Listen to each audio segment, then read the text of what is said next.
لا ينبغي أن تجعل المصليات في داخل المقابر لا لصلاة الجنازة ولا لغيرها،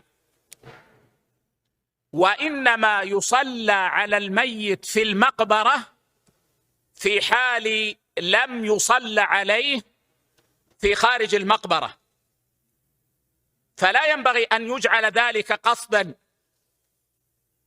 لكن أن يجعل مصلى خارج المقبرة منفصلا عن المقبرة.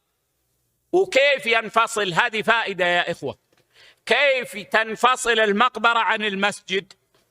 تنفصل بأن يكون للمقبرة سور وأن يكون للمسجد سور، فلو كان لهما سور واحد فهذا ليس بانفصال.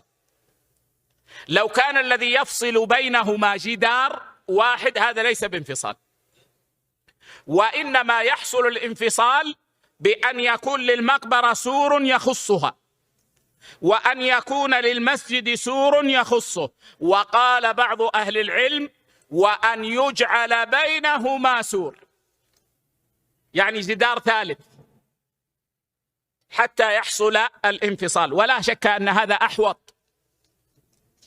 إذا كان هناك مقبرة قريبة من المسجد أن يكون للمقبرة سور وأن يكون للمسجد سور، هذا فرض لا بد منه. وأن يجعل بينهما سور، يعني بين سور المقبرة وسور المسجد، هذا أفضل وأحوط وأكمل. نعم.